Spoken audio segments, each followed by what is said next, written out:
మనిద్దరి మధ్యలో ఏ జన్మలో ఏ తీరని రుణం ఉందో, మరెందుకు ఇంతలో ఈ బంధనం ఇన్నింతలు పెరిగిందో, అమాయకమైన నీ చిన్నారి నవ్వును ఏ తల్లి కందో, ఇటే నీ దారి ఉందని నిన్ను ఏ సుడి గాలి పంపిందో.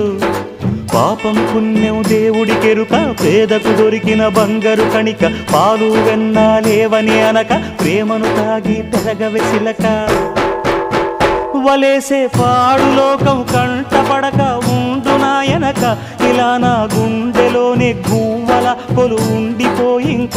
ఇటే పోస్తే ఎమున్నైనా నిలేస్తానే, మరింక ఏ కీడు నీ వంక రాలేదు.